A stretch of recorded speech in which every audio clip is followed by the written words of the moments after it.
The most celebrated human being in history was a first-century Jewish revolutionary called Jesus.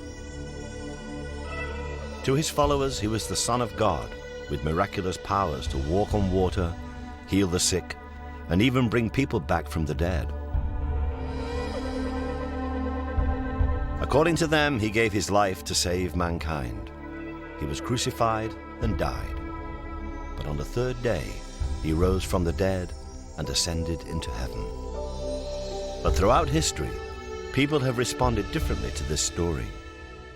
There have been those so inspired by the crucifixion that they wanted to share the experience. But there have also been those who denied the resurrection and have themselves been executed for their beliefs. There have been heresies that suggest that Jesus was rescued from crucifixion and escaped to lead a secret life in southern France. And there have even been people convinced that Jesus survived and traveled to the mountain kingdoms of Kashmir, where he died at the age of 80. To try and solve this 2,000-year-old mystery, some of the most devout Christians and most expert scholars will suggest new ways of reading the Gospels and ask the question, did Jesus die on the cross?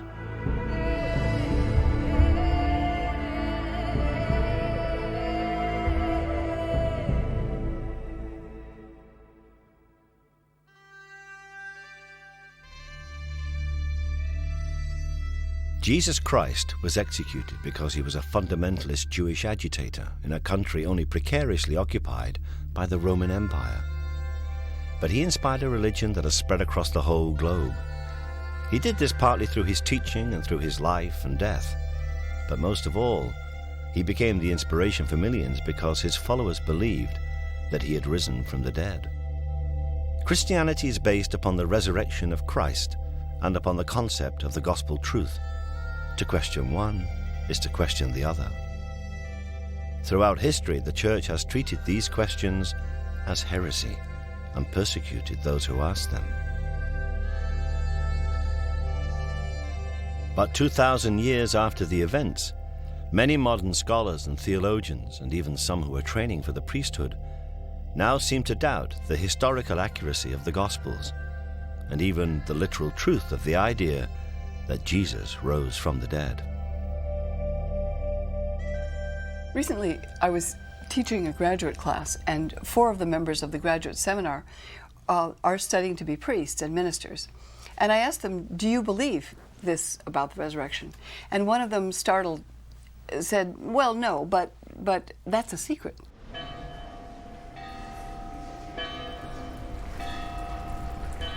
The reality is, if you go into any theological college, any seminary, that's been the view for years. I mean, no one would have any problem with that. And again, it comes down to this rather patronising belief that ordinary folk out there have to believe that Noah's Ark existed, and have to believe that Mary was a virgin, and have to believe all this gumph, because somehow they can't be trusted to know that it's a bit more complicated than that. I've never been able to find a real dichotomy myself between being a good historian and a good theologian, or a good historian and a Christian, to put it very bluntly.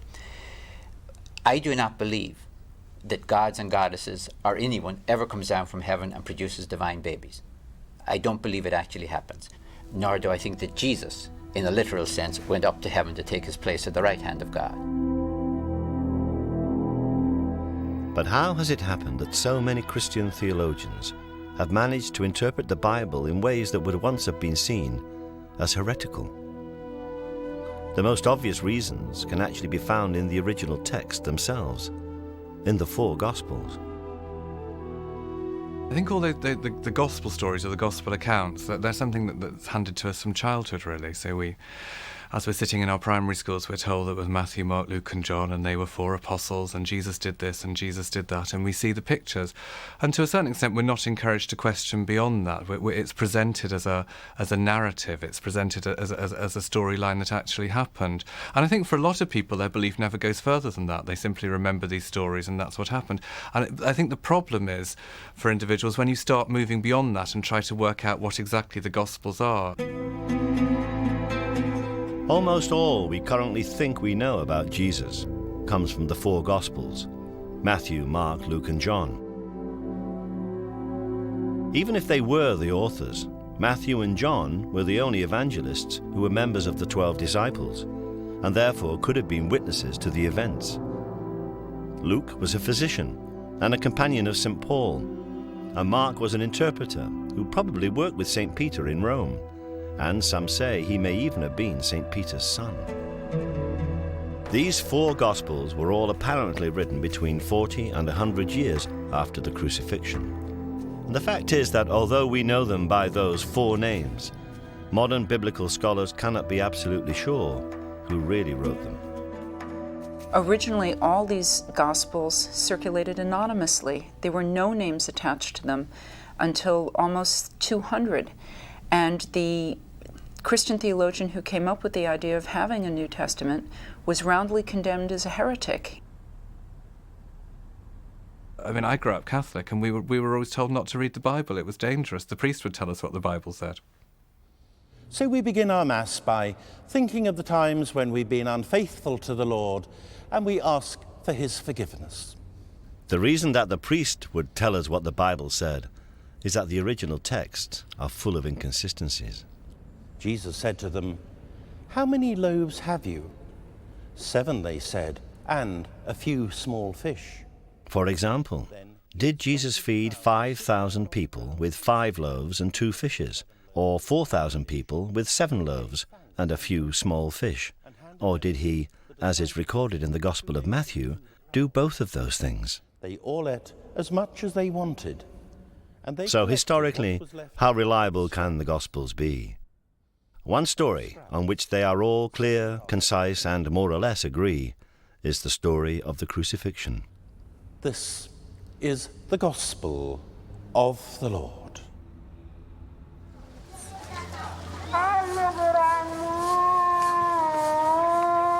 Every year at Easter, Christians in the Philippines reenact the crucifixion of Jesus as described in the Gospels. They actually volunteer to be crucified. They do it because they believe it will help them to purge their sins. For the onlookers, it's a bloody and brutal reminder of what happened to Jesus 2,000 years ago. Crucifixion was the most cruel and atrocious punishment that the Romans could inflict. And it was inflicted only for treason and only on slaves. If you were a nobleman and you were a traitor, then normally you were strangled, something much simpler and much easier and much less painful.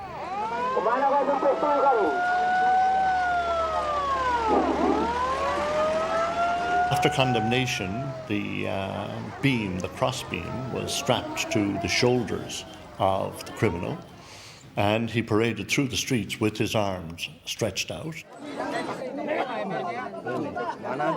At the place of execution, then, nails were hammered into the hands and the feet. In the Philippines, they use real nails. They do experience the real pain that Jesus felt.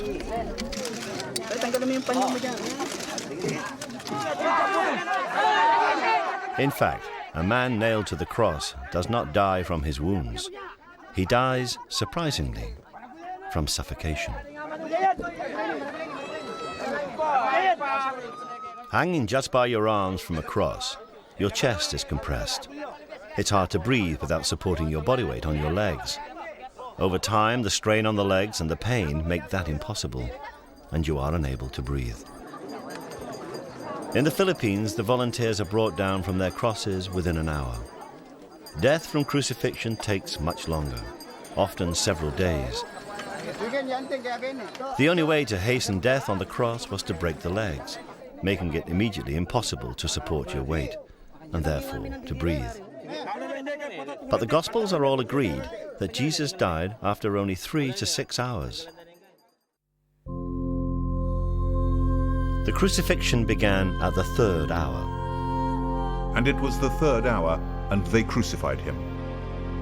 Some think that the Gospel according to Luke has the shortest crucifixion. It was about the 6th hour, and when Jesus had cried out with a loud voice, he gave up the ghost. Matthew and Mark clearly have Jesus surviving a little longer. And about the 9th hour, Jesus cried out. The disciples wanted to take Jesus' body down from the cross immediately. But the Roman governor, Pontius Pilate, was doubtful. And Pilate marveled if he were already dead. Pilate was reassured by the centurion that Jesus was dead. But this was the same centurion who had earlier said, Truly, this man was the Son of God. Jesus' body was then laid in a tomb donated by a rich man, Joseph of Arimathea. This Joseph and a man called Nicodemus came to minister to the body. They came to Jesus by night and brought a mixture of myrrh and aloes, about 100 pounds weight. These accounts, when viewed as an historical rather than a sacred record, may raise many questions. Why did Jesus die so quickly? Why did Joseph and Nicodemus take so many herbs into the tomb? But no one really doubts that Jesus was crucified. Even in Jerusalem, where the crucifixion happened, and where one is forced to remember that we do not live on a Christian planet, one is also reminded that Christians, Jews and Muslims all accept that Jesus was a man who lived and died in first century Palestine. What really separates the Christians from everyone else is their belief in the gospel story that Jesus rose from the dead.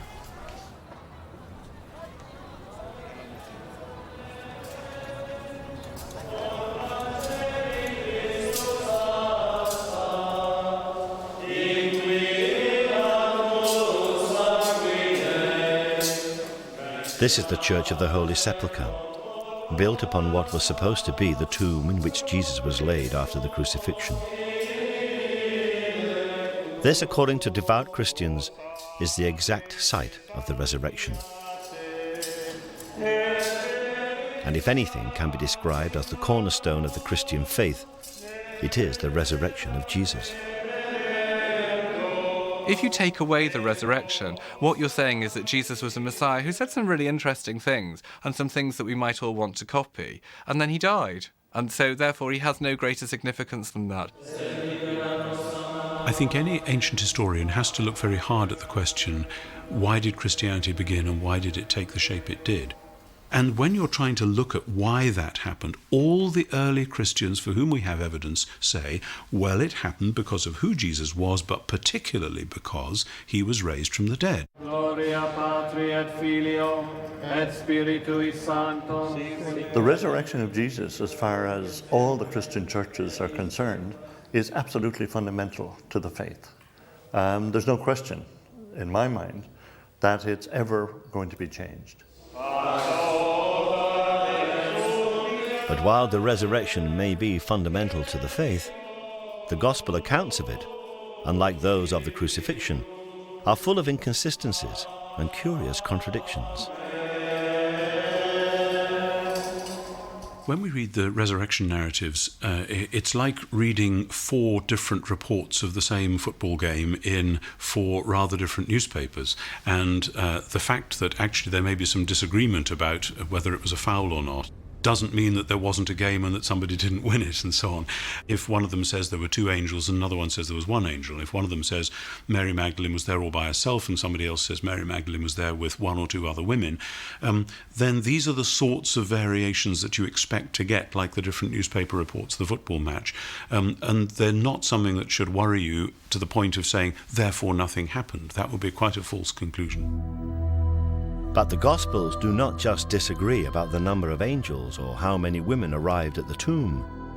When it comes to the resurrection, the Gospels literally lose the plot. In the earliest versions of the earliest Gospel, Mark, there are no resurrection appearances at all.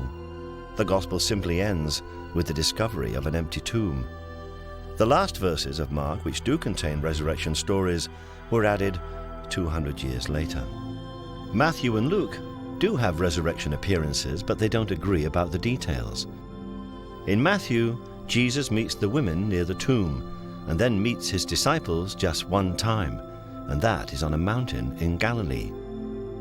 In Luke, Jesus meets 2 unnamed disciples who do not recognize him, and then meets with the remaining disciples before leaving them in a village just outside Jerusalem. The last Gospel, John, has many different stories that do not appear in any of the other Gospels. Having all these differing Gospel versions of the story is confusing. None of the Gospel stories is CNN in Jerusalem in the year 30. These aren't people who are standing at the foot of the crucifix with notebooks in their hand, writing it all down. The Gospels are written in the form of historical biography, so many people have assumed that they are exactly that. But that's not actually what they are. They're written to demonstrate to people the importance and the meaning of Jesus and his teaching. That was what they're for, and they do that very well. But they're not primarily interested in what actually happened back there. So one is forced into the apparently blasphemous position of doubting the historical truth of the Gospels. If you start saying it's blasphemous to question gospel truth, which particular bits of the gospel are you choosing to say that about? Or are you saying all of them? And if you say it's all of them, there are endless bits that contradict each other. I mean, Matthew, Mark, Luke and John tell different accounts. I mean, some of them don't even tell about Christ being born in a stable. You know, which bits are true and which bits aren't true? If you look at the Easter narrative, the key narrative of the different Gospels, they all tell different accounts. Some of them don't mention the Garden of Gethsemane. What is gospel truth? There are 4 Gospels. They all tell different truths. Surely people have to realise that it's much more complicated than that. These complications have led many modern scholars to suggest that the Gospel stories were not written to tell of a miraculous event, but that they were written with an entirely different and political motive. Whether we like it or not, the function of the stories in the last chapters of the Gospel is not to establish Jesus has risen. Isn't that marvelous? Which surely would be enough to say. But Jesus has risen, of course. But to whom did Jesus speak? And whom did Jesus put in charge?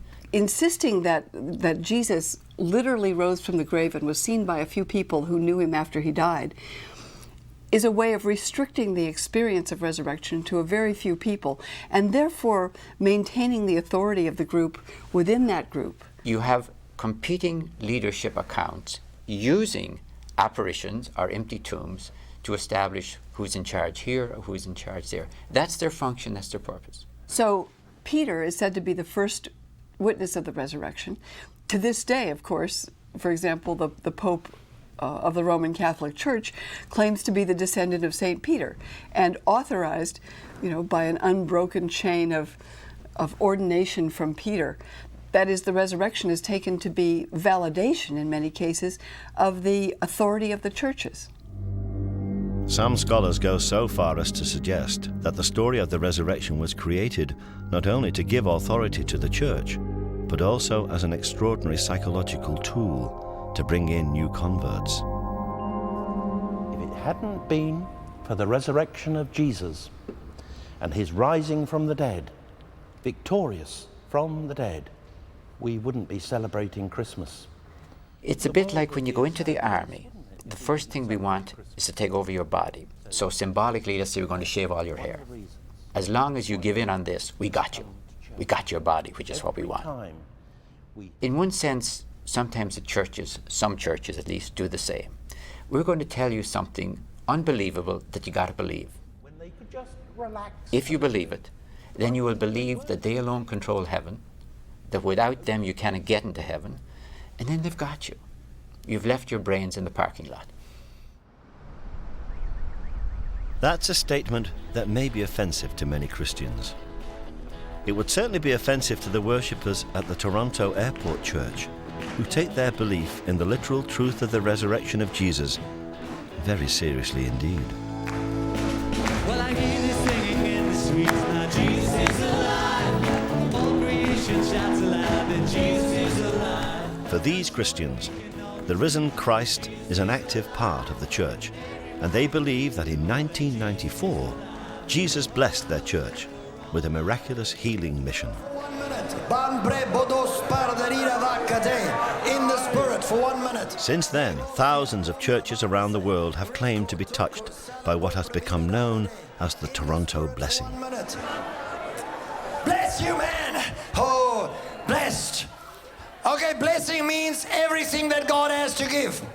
The fastest growing and most active parts of the Christian church in the 21st century seem to be those which, despite all the contradictions and anomalies, fervently promote the literal truth of the gospel stories of Jesus' life, his death, and his resurrection. And in Toronto, in a splendid new church built by contributions from the faithful, the congregation continue to celebrate their belief in the resurrected Christ. Well, be blessed. Here, on an almost weekly basis, they claim that their faith has the power, miraculously, to heal. So God's going to heal you right now? There it goes, and the neck is healed in Jesus' name. Don't you like it? I like it.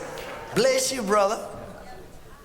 Today, it seems to me that there are many people who will strongly defend the literal truth of the resurrection.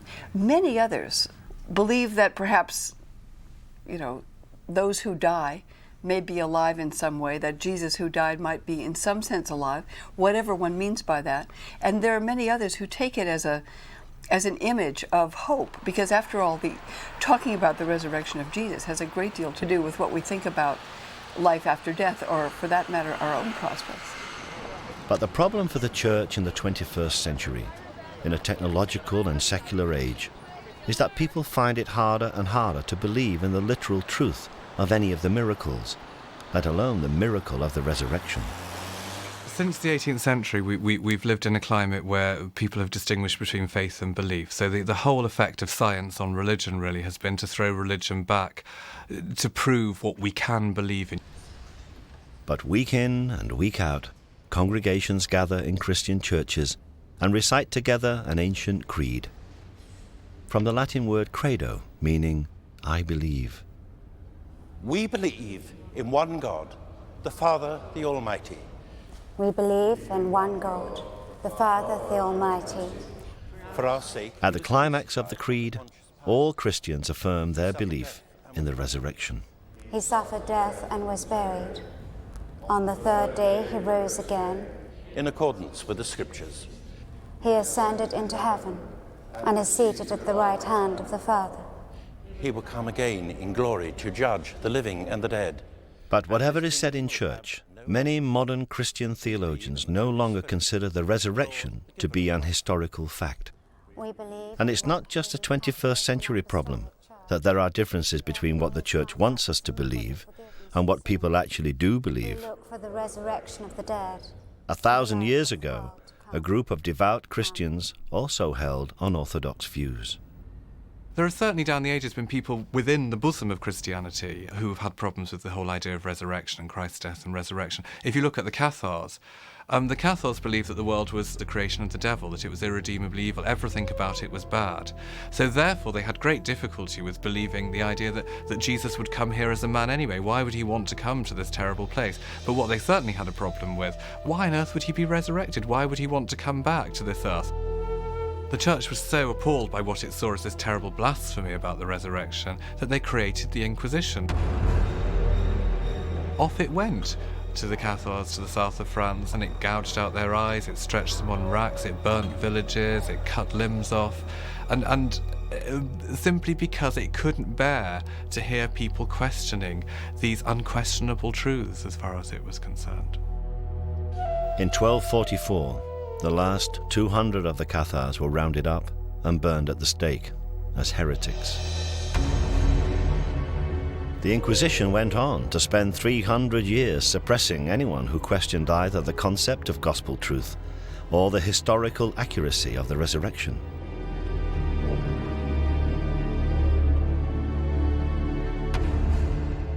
But there is one story, also set in France at about the same time as the Cathars, which tells of another Christian group who made a discovery which really did suggest that the resurrection story was not true.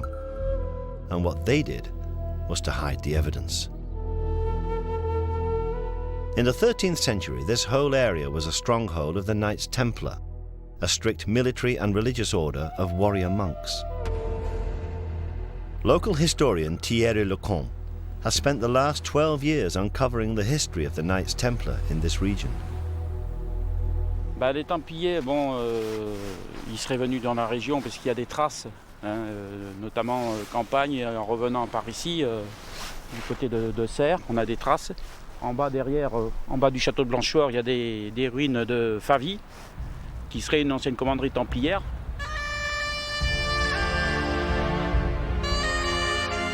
The Knights Templar were committed to poverty, chastity, and the protection of pilgrims en route to the Holy Land.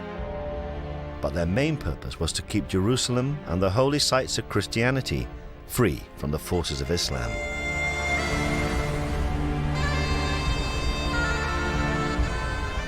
While they were in the Holy Land, the Templars built their own castles, but they buried their dead in graves they excavated near to the original Temple of Solomon. And certainly during this time, they were thought to have discovered great treasures.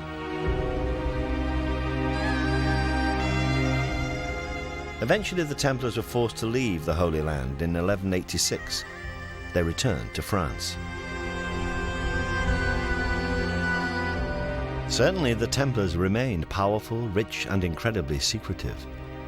So it's not surprising that people speculated about them, and there grew a legend that the Knights Templar had discovered Jesus' bones in Jerusalem, that they had brought them back to France and buried them somewhere near here.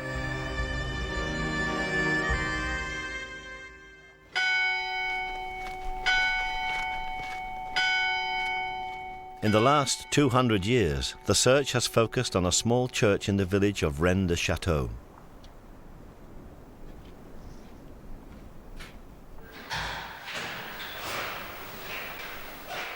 Modern scholars like Richard Andrews are convinced that there are clues here that might reveal what exactly the Templars did find during their excavations in Jerusalem. One can ask the question, did the Templars find relics, an ossuary full of bones that they thought were possibly the bones of Jesus? Now, if they had found these, it would have been a shock to the system, because the Templars were good Christians. This would challenge the whole doctrine of resurrection, because here are mortal remains. So we ask the second question, why should the Templars risk being accused of heresy and bringing the bones that they thought were Jesus's back to this area? The answer is simple. If they had found something which they believed were the bones of Christ, they needed a safe location. You could hide a church in these mountains, let alone a small ossuary. You can get lost in these mountains today. Imagine what it was like 1,000 years ago. In the late 19th century, a local priest called Berenger Saunier claimed to have found ancient documents, and whatever they were, he certainly became very rich afterwards. Richard Andrews has found clues among these parchments, using elaborate geometry and transferring symbols from ancient paintings onto equally ancient maps, all in the hope of finding a Templar treasure trove. The clues that we found point to a map in the form of a hexagram, which is also known as the Seal of Solomon, but it is the Star of David. This map points to a specific site. Now we know that the priest, Berenger Saunier, became fabulously wealthy, but we are sure that he didn't actually find what he was looking for. We can deduce, perhaps, that Saunier received money from patrons to look for a location in the area that might reveal perhaps the bones of Christ. Whatever it is, we do know one thing for sure. The secret that Saunier was giving clues to was heretical. Saunier died in 1917 and took his secret with him to the grave. But that hasn't stopped enthusiasts like Thierry Lecomte from continuing to search on the basis of Richard's work and trying to solve the mystery. Using a local map on which the geometric lines have been transposed, Thierry has found further evidence of the Templars' existence, and he believes that he may be closing in on the location where the Templars could have buried the bones of Jesus. Là, vous avez le sommet du Cardou, là, où il y a deux cèdres. Ils sont espacés tous les deux, à peu près, il y a une dizaine de mètres. Il faut un alignement, on suit cet alignement, on traverse la vallée de Rennes-les-Bains, et là on arrive au plateau des Bruyères, où il y a un rocher, où il y a une croix. pile dans l'alignement des deux cèdres.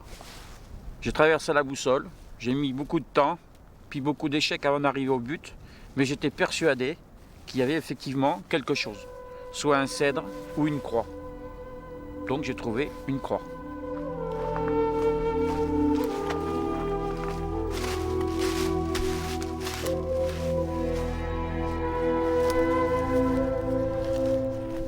Voilà cette fameuse croix. Je suis passé longtemps, pendant des années à côté, mais sans trouver le point. Elle s'est située un petit peu en retrait vis-à-vis du plateau. Et j'ai mis à peu près 12 ans pour la trouver, cette fameuse croix. Even if the Knights Templar did bring Jesus' bones in an ossuary back here from the Holy Land, it's unlikely that Richard Andrews or Thierry Lecomte would ever find them in these mountains. But there have been those who have gone back to the original and differing gospel texts and have found clues to a more credible but no less startling or heretical explanation of what might have happened to Jesus 2,000 years ago. You read the story of the empty tomb, and on Friday someone is killed, and on Sunday they're gone from the tomb, and you ask the question, what might have happened? Either God raised him from the dead, which is the traditional Christian affirmation, or the body was carried away by someone, body stolen. And those two possibilities are even talked about in the New Testament. According to Matthew, the Jews who were hostile to Jesus' followers claimed that his disciples had stolen his body out of the grave and then pretended he was resurrected. While the enemies of Christians immediately came up with conspiracy theories to explain the resurrection, the stories told by the Gospels are very down to earth. They describe how Jesus was alive again. He ate, he drank, and Thomas could touch his wounds. It's therefore perhaps not surprising that people who have always looked for natural explanations of miracles have suggested that Jesus was alive because he didn't die on the cross. There are many versions of that story. One came up in a book years ago called The Passover Plot, which suggested that he had been sedated on the cross, that he was removed quite early, and therefore could well have survived. That's certainly a possibility. The disciples did manage to give Jesus some kind of substance on a sponge. They filled a sponge with vinegar and put it upon hyssop and put it to his mouth. And Jesus immediately died after taking this substance. When Jesus had received the vinegar, he said, "It is finished." But oddly enough, it isn't necessary to suggest that Jesus was sedated or drugged by whatever was on the sponge in order to believe that he could have survived. There are stories of people who did survive crucifixion. The Jewish historian Josephus wrote of one of his own friends surviving crucifixion in Palestine in the 1st century. He's traveling out to a village named Tekoa to scout land for a Roman camp. And he notices that 3 of his friends are hanging on crosses. So he requests that they be allowed to, that they be brought down. And Titus, the Roman general, gives him permission. The 3 are brought down immediately and given medical care. And 2 of them died, but the 3rd survived. So is it possible that Jesus could somehow have survived? Certainly he was speedily executed, perhaps too speedily.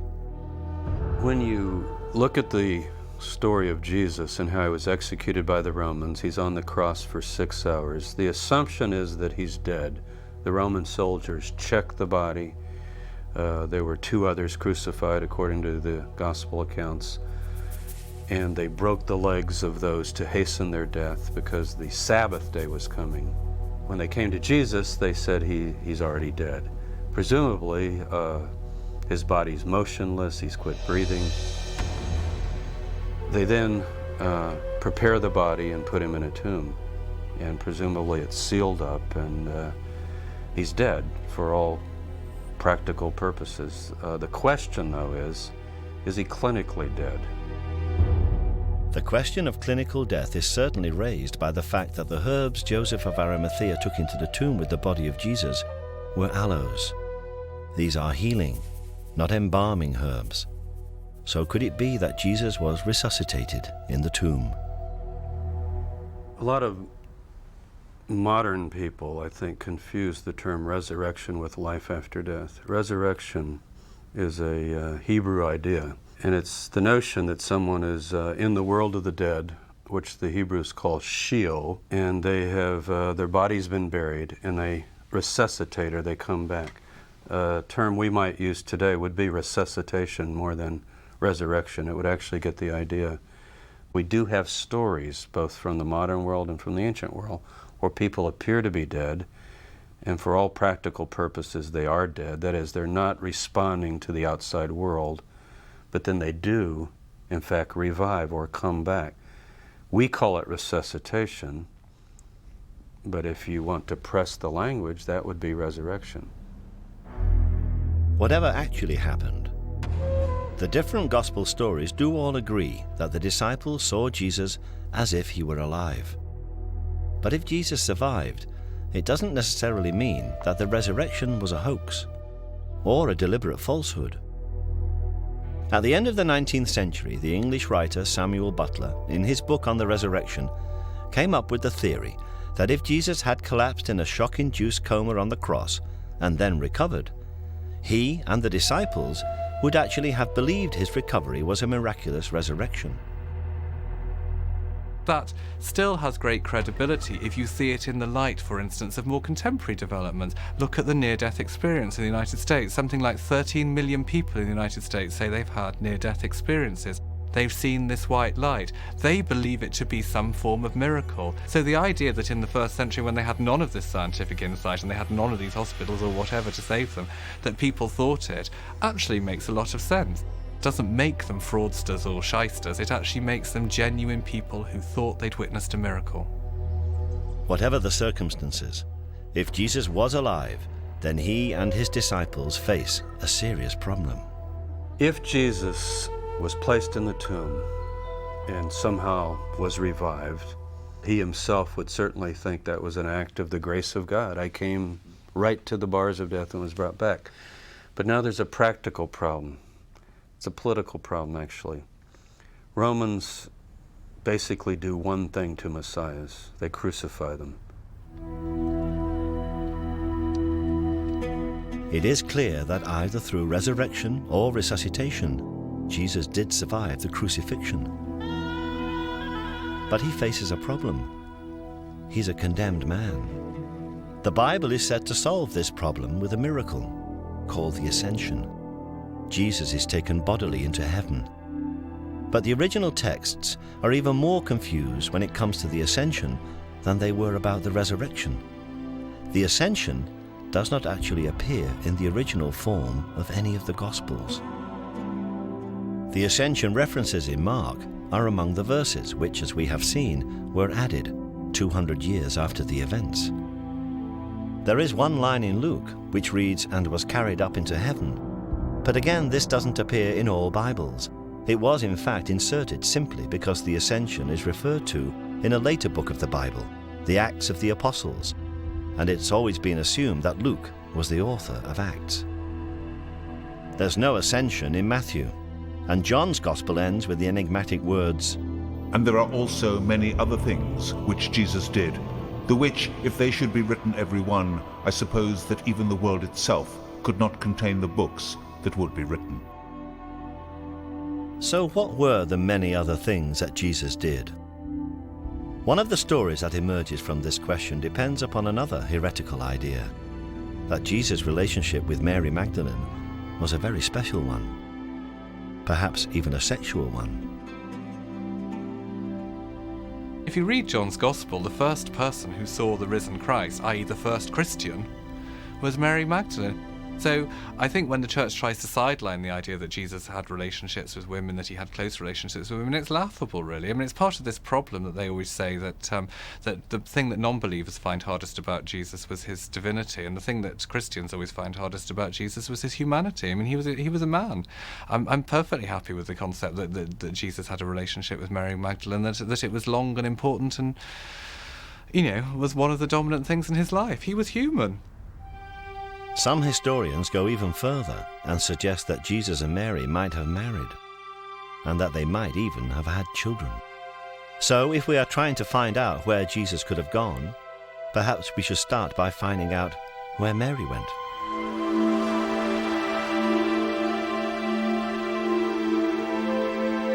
There is a tradition that some years after the crucifixion, Mary Magdalene came to the Camargue region of the south of France. Here she lived and died, and the Basilica Sainte-Marie-Madeleine is a shrine to her memory.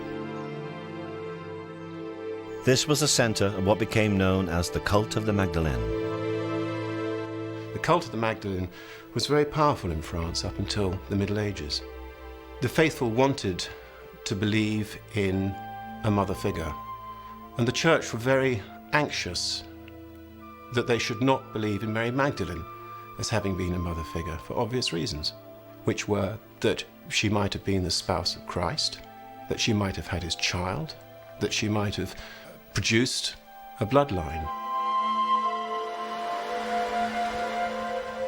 The local legends describe how Mary Magdalene came here with her brother Lazarus and her sister Martha and a few companions. Perhaps then, if the relationship between Jesus and Mary was as close as some sources suggest, one of those companions, traveling incognito for fear of arrest by the Romans, was Jesus himself. Jesus could have taken ship at Caesarea or one of the smaller ports up the Syrian coast, and he could have left for another life. And he could well have arrived, as a lot of people believe, in this part of France and begun a new life. He could even have brought his family with him. So these stories could have a historical foundation. After her death, Mary Magdalene's relics were placed in a sarcophagus and then hidden. It wasn't until 1279 that they were rediscovered. This basilica was built for their safekeeping, and sealed within the crypt, in the centre of the church, is what is claimed to be the skull of Mary Magdalene. The idea that Jesus went to the south of France may seem far-fetched. After all, if any of the stories were true, it's hard to believe that the original writers of the Gospels could have completely eradicated all the evidence. If the faithful knew that Jesus was in fact still alive, surely they would have shared that knowledge, and surely they must have hoped that at some time in the future it would have been safe for Jesus to return, and evidence for that hope should be somewhere in the original text. It is. The disciples were expecting Jesus to return. They were expecting what has become known as the second coming. But this was not necessarily going to be a miraculous return. Jesus definitely went away. Whatever view of resurrection you take, resuscitation or divine miracle, in the traditional sense of belief in resurrection, he goes away. He says, I'm going away. The disciples say, can we come? He says, no. And he says, I'm going to come again. Now what's interesting about that is normally, if someone says they're going away, and they're going to come back, and you're sort of looking at your watch or your calendar wondering, okay, he said he went away, he's going to come back, you would take it in that everyday sense.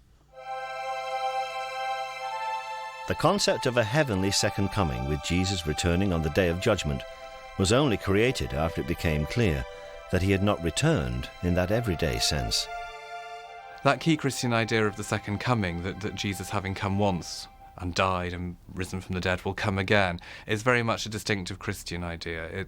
Christianity borrows most of its ideas from Judaism, but this is one that it thought up on its own. If you look at the Messiah tradition in Judaism, and obviously when Jesus was around, the Jews were expecting their own Messiah. They were expecting him to come and sort everything out, and that would be an end to it. They weren't expecting him to come, half sort things out, die, go off somewhere, and then come back a bit later on. This is really, the second coming is one of the distinctive Christian ideas. But does the concept of a heavenly second coming ignore the very matter-of-fact nature of some of the references to it in the Bible?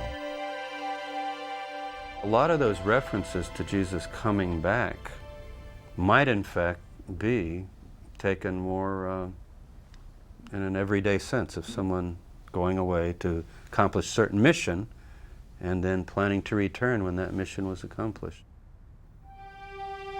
But if Jesus did leave Palestine, France still doesn't seem a likely destination. It was, after all, a Roman colony. Some claim that if Jesus did survive the crucifixion, his first priority would be to escape from the jurisdiction of the Roman Empire. You just look at a map. Palestine is on the far eastern border of the Roman Empire. If you go west, you're going right into the heart of Roman territory, where we have our 15 legions stationed around the world. If you go east, you're crossing over into Parthia, and you're going towards Persia eventually, and India and Afghanistan, that direction.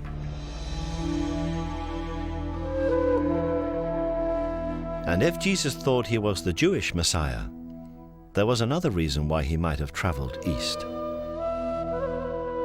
People forget that the Messiah's got to do essentially two things.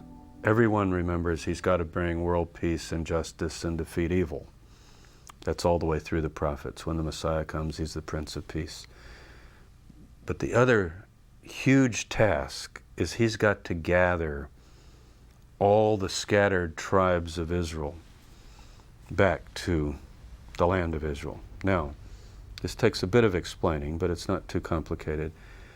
The people we know today as the Jews are only one tribe, the tribe of Judah. And we have in the Hebrew Bible the story of 10 of the tribes being taken away to the east, to the northeast, by the Assyrians in the 8th century BC. They become known in history as the lost tribes because nobody knows exactly what happened to them. We do, though, we can speculate that if Jesus thought of himself as the Messiah, he might have had in mind, I've got to go and present myself to these dispersed brothers and sisters off wherever they might be. The journey east from Israel in the 1st century was surprisingly easy, by land or by sea, on the Silk Route or the Spice Route. It's an accepted fact, for instance, that the disciple Thomas travelled to India and founded a church there.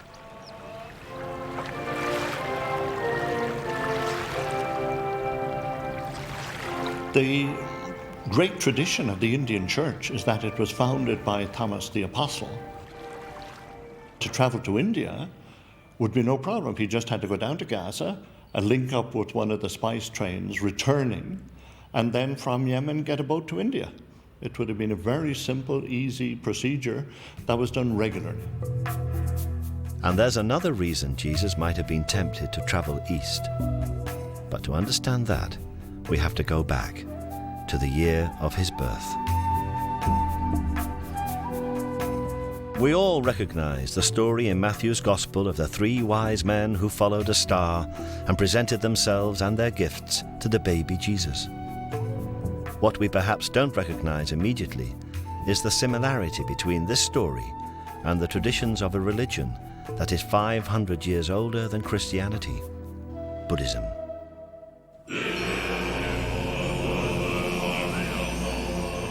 When a great Buddhist holy man or lama dies, wise men consult the stars and other omens and set off, often on extraordinarily long journeys, to find the infant who is the reincarnation of the lama.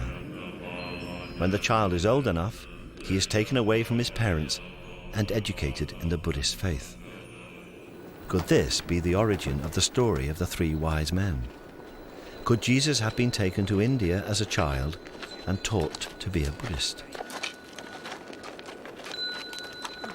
The Russian writer Nikolai Notovich, traveling in India in the 19th century, discovered an ancient manuscript in a Buddhist monastery in Tibet.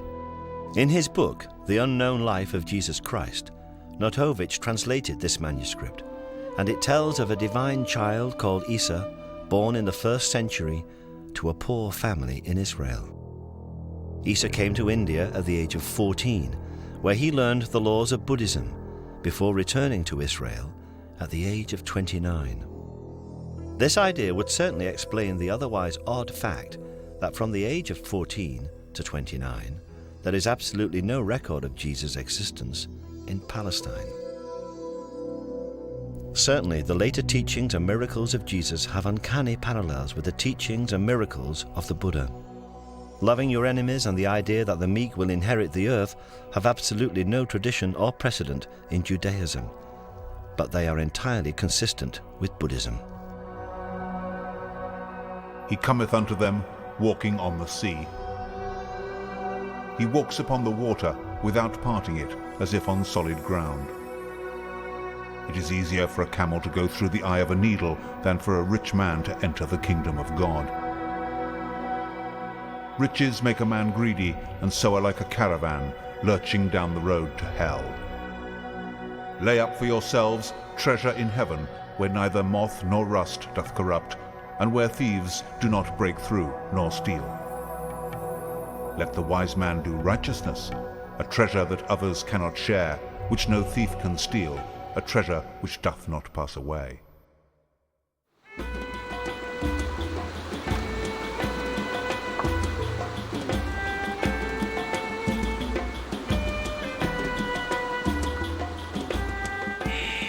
But if Jesus travelled or returned to the east, surely there would be legends, like those in the south of France, to support the idea.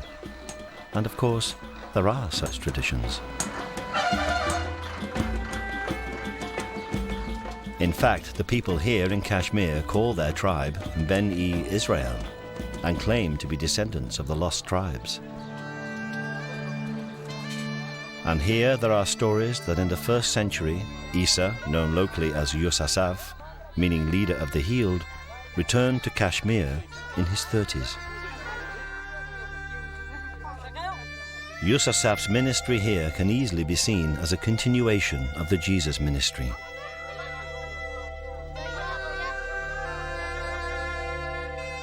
In a local temple called the Temple of Solomon, there used to be an inscription which told of Yusasaf's claim, made about 50 AD, to be Jesus, the prophet from Israel.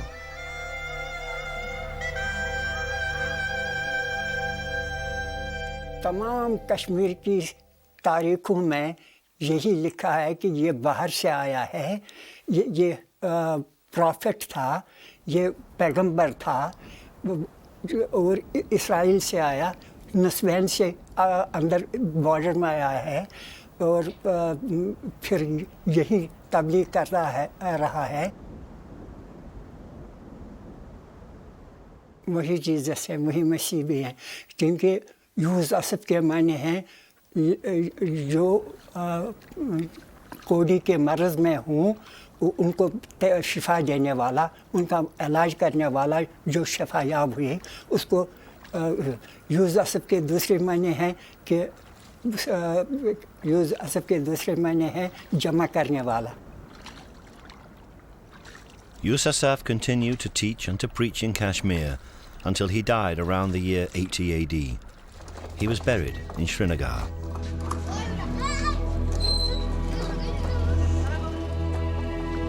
And this rather modest building is, they say, his tomb.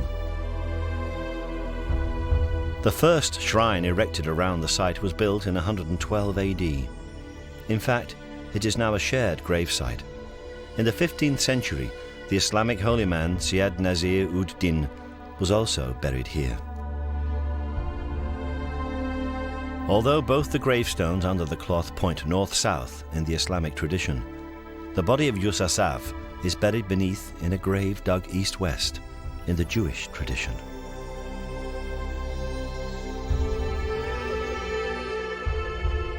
But this is a sacred site, and short of exhumation, there is no way of discovering whether the body buried here is that of a man who once survived crucifixion.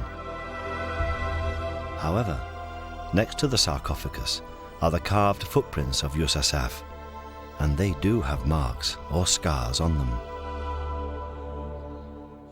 अच्छी उम्र में ये फोत हो गया है और उसके पाँव के निशानात का पत्थर पर उन्होंने कुंदा कर रखे हैं, जैसे कि थे वैसे ही रखे हैं निशान के तौर पर।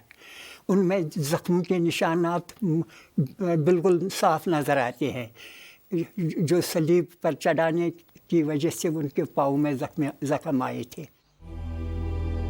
The position of the scars, just behind the toes, do not match each other, but they would align if a single nail was driven through both feet with the left foot placed on top of the right.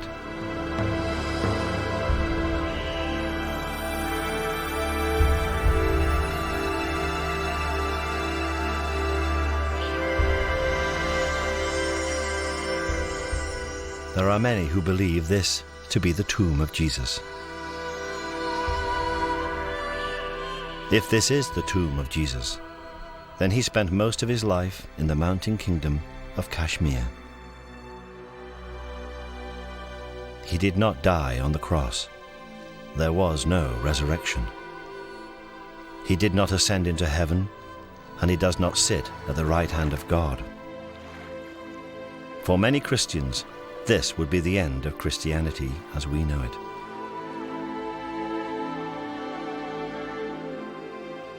For some, the original story would still have the power to comfort us as we approach death. For me, the resurrection is about death. The two things that will happen to us all in our life is that we'll be born and that we'll die. They're the two things we know nothing about. And we have this great void before and we have this great void afterwards. So in Jesus' resurrection at the end of the Easter story is the symbolism of our own resurrection, of our own new life. That in many ways is the great strength of Christianity, and I think to kind of get away from it, to get away from that incredibly powerful symbolism of the resurrection that touches each and every one of us because of the reality of what will happen to us, and start debating whether, bones in a tomb matter or whether it actually happened, completely misses the point of Christianity. But for some theologians, the story of the resurrection is little more than a witness to the grief felt by the disciples at the loss of their leader. My own working assumption is that Jesus' followers were scattered and discouraged, as they said, and that some of them became convinced that he was actually alive. I don't know how that happened, but certainly it does happen, even today, that many people with a sudden or not sudden loss, bereavement, become convinced that the person that they thought they had lost is somehow alive. And that conviction apparently was very powerful for some of these people, and then it spread.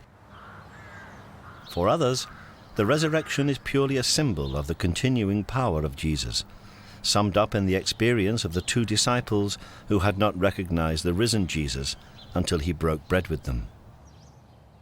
And their eyes were opened, and they knew him. The person who wrote that was not trying to describe an apparition. It would be like a preacher on Easter Sunday saying Jesus is among us this morning, and you don't expect people to go looking under the seats for where is he? They understand. It's the presence of Jesus they're describing. In one sense, it's a perversion of resurrection to reduce it to a body coming out of the tomb. Do you not believe? And it's bad history, not just bad theology.